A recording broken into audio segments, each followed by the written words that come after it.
Preservation Resource Center is hosting its MidMod home tour and happy hour next week. The 3 homes that are being featured on this year's tour were pretty badly damaged after Hurricane Katrina, have since been renovated. So you have the chance to tour them and see what they're all about and the new work that's been poured into these homes.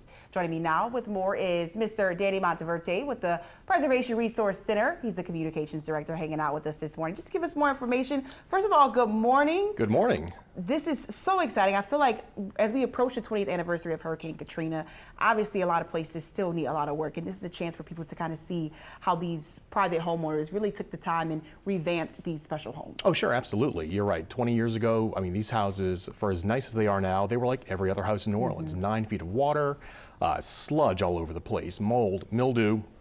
But the homeowners, like a lot of people here, just rolled up the sleeves, got to work and cleaned them up. And so, yeah, next Wednesday from 5 to 8, the Preservation Resource Center is going to help show them off a little bit.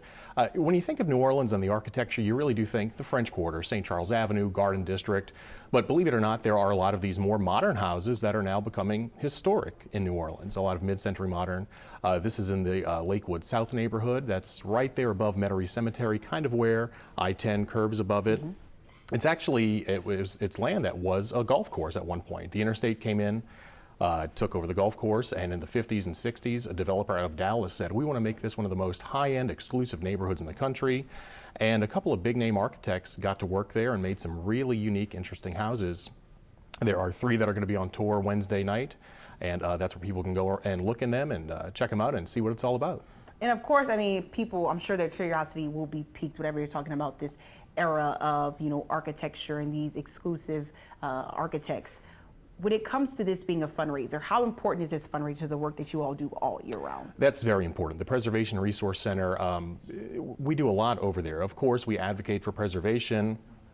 We work to make sure the city's unique places are kept intact, but the other thing is to the people. And when we do these types of fundraisers, that's where it helps us fund things like grant programs where people who have historic homes but maybe can't always come up with the funding, we can step in and either help them with the funding, help them with the project, the work itself, and again, keep the places and the people of this city going for another 300 years. Absolutely. And then some, right? And then some. Yeah, fingers crossed. Absolutely. You're right about that. We won't get into why, but yeah, absolutely. Tell me, what can people expect, of course, when they come out to kind of view these homes? Sure. Well, like I said, these are 3 homes, I think from the 1960s. 2 of them are by local architect Albert Ledner.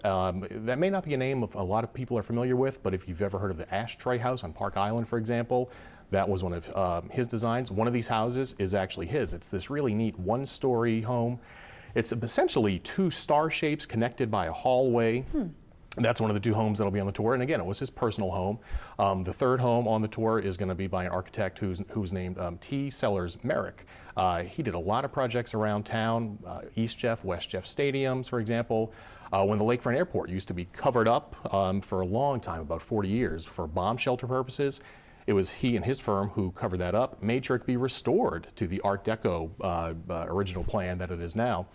His original home that he designed for his family, an award-winning house, that'll be on the tour as well. And so, like I said, it's just a neat way to go and see a different part of New Orleans architectural history. And it's a happy hour, too. So what's a New Orleans fundraiser without a happy hour? Hello. So a little bit of a block party, a fundraiser, and a happy hour at the same time, and family-friendly as well. Absolutely. Where can people get tickets? You can go to prcno.org. That's prcno.org to get the tickets. $25 for PRC members, $30 for non-members. And if you want to come that night, next Wednesday, 5 to 8, walk up, $35 at the door, no problem. Gotcha. Awesome. All right. Well, thank you so much for joining us. I mean, Absolutely. a lot to look forward to for this event, Danny. And of course, all for a good cause. Absolutely. So thank you for sharing a little bit of that with us. As always, we'll have all the details for you over on our website, www.ltv.com. You can maybe listen to this again if you missed out on any details.